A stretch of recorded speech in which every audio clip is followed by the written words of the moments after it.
Oi, hoje é dia 2 de abril e é dia de conscientização do autismo. Eu resolvi fazer um vídeo diferente aqui, tá? Eu começo explicando se passou, se esse vídeo furar minha bolha, for para outras pessoas. Eu sou produtor musical, sou instrutor de produção musical, eu não tenho nada a ver com a área médica, tá? Eu não sou um psiquiatra, um psicólogo ou qualquer coisa desse tipo. E o que eu vou falar aqui é a respeito do que eu pesquisei nos últimos 10 anos, mais ou menos, que eu intensifiquei essa pesquisa nos últimos 5, e da minha vivência, porque eu vivo constantemente com várias pessoas. Dentro da minha família tem vários casos de autismo. Tá? Vamos começar pelo seguinte: o autismo é uma condição. Tá? Então, eu estou falando sobre conscientização do autismo, entender o que é o autismo, entender como lidar com isso, etc. O autismo é uma condição, ele não é uma doença. Tá? Ninguém fica autista, ninguém se cura de autismo, etc. Você é autista. É como ter a cor dos olhos. Meus olhos são castanhos, meus olhos só vão ser de outra cor se eu colocar uma lente. Tá? Eles são dessa cor, é uma condição minha. Então, a pessoa que é autista, ela é autista. A primeira vez que eu ouvi esse termo foi ali, acho que é final dos anos 80, tinha uma campanha publicitária na TV que falava sobre o autismo e mostrava um garoto numa sala escura fazendo os movimentos repetitivos com as mãos, com a cabeça e tal, e falava que o autista vivia num mundo dele só e etc. Tal. E essa era a visão que a gente tinha de autismo na época, ou pelo menos que eu tinha, que eu não era, né, como eu falei, eu não era profissional da área. Com o tempo eu fui descobrindo que o autismo tem, eles falam que é um espectro, né? Porque você tem vários tipos de situações diferentes, vamos dizer assim, dentro do autismo, tá? Não são níveis diferentes de autismo, porque quem é autista não é meio autista, não é um pouco autista. Quem é autista é autista. Tá? Então, a gente separa hoje em níveis de suporte. Tá? Hoje são 3 níveis de suporte.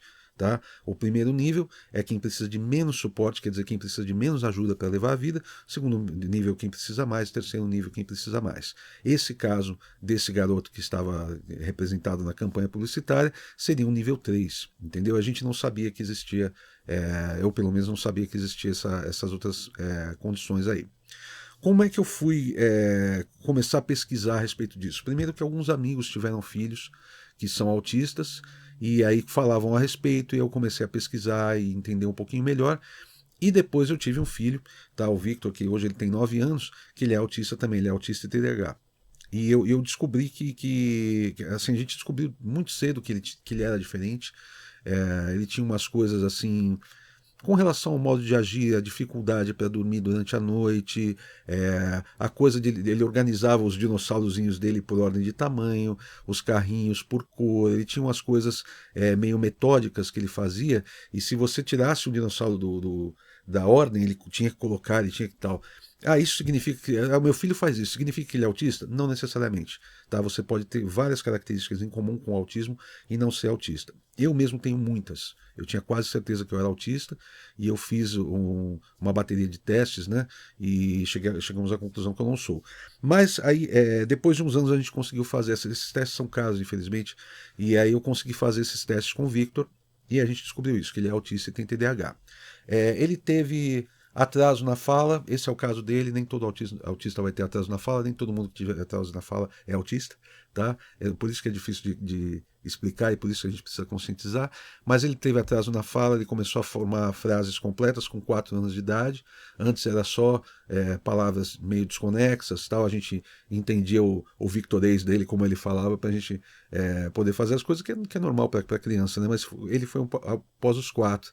Eu tenho um filho mais velho que com 2 anos já falava tudo, né, perfeitamente e tal, então eu tive esse nível de comparação, né? E aí ele tinha esse tipo de coisa. Na escola me falaram uma vez que seria legal fazer um diagnóstico e tudo mais, e eles ficaram com muitos dedos para falar isso. Olha, veja bem, não é uma certeza, mas sabe aquela coisa tal. Eu falei para a coordenadora da escola, eu falei, olha, a gente sabe que ele é diferente, pode falar à vontade. Ela falou, ufa, ainda bem, né? Porque tem pai que não aceita de jeito nenhum, né? E eu descobri esse tipo de coisa, assim. Tem gente que tem filhos autistas e que não quer um diagnóstico e briga contra esse diagnóstico. O que eu acho uma tremenda bobeira, porque você sabendo mais cedo, você tem como trabalhar com algumas terapias para essa pessoa ter uma qualidade de vida melhor, entendeu? Então, enfim, são coisas que acontecem, assim. Até legal fazer esse vídeo, porque de repente alguém vê e dá aquele clique, olha, acho que meu filho talvez seja melhor fazer as terapias com ele. O que a terapia vai fazer? Vai fazer com que ele entenda melhor a condição dele e entenda aonde ele está inserido, como ele deve agir, tá? E até onde ele pode ir também. Por exemplo, no autismo tem uma coisa chamada masking, né? Que é o mascaramento. Tá? Às vezes a pessoa está num lugar, ela não está se sentindo confortável com aquilo, porque o som está muito alto, ou tem muitas luzes piscando, ou tem muita gente falando, seja o que for, muita gente ao redor e tudo mais. E como ela olha ao redor e os amigos dela estão bem e não está acontecendo nada, ela fala: não, sou eu que sou chato, sou eu que sou inconveniente. E ela insiste em ficar naquele ambiente. No dia seguinte, ela está do avesso. Tá? Essa pessoa está num esgotamento físico e emocional absurdo, porque ela ficou mascarando, e esse mascaramento ele causa essa fadiga toda. Tá? Então, assim, é muito comum isso acontecer. A partir do momento que você sabe que é autista, você chega num ambiente que você percebe que aquilo não é para você, e mesmo que você estiver com seus amigos, se seus amigos já sabem que você é autista, você chega para eles e fala assim: cara, deu para mim. Né? Hoje não dá para ficar mais aqui porque eu sei que amanhã vai me fazer mal. Entendeu? Se vocês querem continuar na festa, fiquem à vontade, eu estou indo embora para casa. Tá? Sem culpa, sem noia, sabe? Com nada. Então, assim, isso eu estou falando de um pequeno ajuste que um autista pode fazer na sua vida, tá? Assim, uma... Meu filho, apesar de ser autista e ter TDAH, ele não tem o que eles chamam de deficiência intelectual, ele tem o QI equilibrado, tá? O QI na média de 100 mais ou menos, o que é muito bom, assim, porque a deficiência intelectual dificulta ainda mais as coisas. E é bom falar sobre uma coisa. Muita gente diz assim: porque os autistas são super inteligentes e tudo mais. Nem todo autista. Uma pequena parcela deles tem um QI super elevado, tem superdotação e etc. Tá? Mas também tem esse estereótipo: todo autista é gênio. Não, não é verdade. O autista tem uma coisa chamada hiperfoco. Tá? O hiperfoco é uma coisa. Quer ver? Vamos pensar o caso do Victor. Ele deixou de lado os dinossauros, tá? Mas vamos supor que ele continuasse com os dinossauros. Existem autistas que têm 50 anos de idade e continuam ligados em dinossauros. Então o cara tem 50 anos de pesquisa e estudo a respeito de dinossauro. Quando você vai conversar com ele a respeito de dinossauro, você fala: esse cara é genial. Entendeu? Na real, foi o hiperfoco dele. Como ele hiperfocou em dinossauros a vida inteira ele sabe daquilo de uma forma que pouca gente sabe.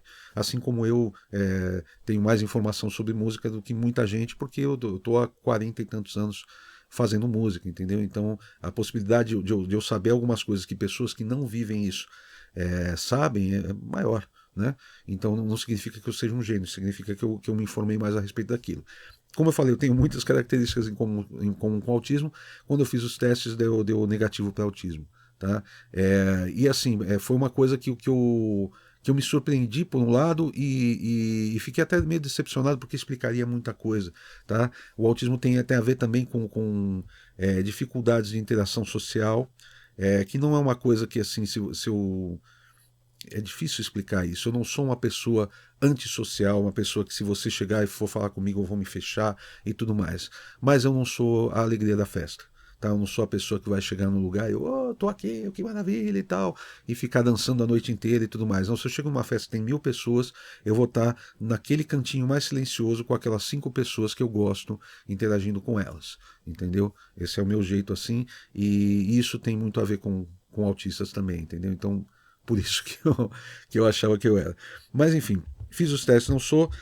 Meu filho tenho muita gente ao redor, não vou falar nomes, não vou falar, mas tem muita. Porque eles não me disseram assim: pode falar a meu respeito, tá? Então, mas tem muita gente ao meu redor que é autista. E eu resolvi fazer esse vídeo só para explicar que existe o autismo, explicar mais ou menos o que é da minha forma simplificada aqui. E falar sobre uma coisa interessante também, que são as identificações. Hoje tem aquela coisa do colarzinho, né? Tem o colarzinho do quebra-cabeça e o colarzinho do girassol. Né? O do quebra-cabeça ele se refere especificamente ao autismo, tá? E o do girassol a qualquer problema que você tenha que não seja visível. Tá? Então a pessoa, você vendo a pessoa, você diz assim: nossa, a pessoa não tem problema nenhum, tal.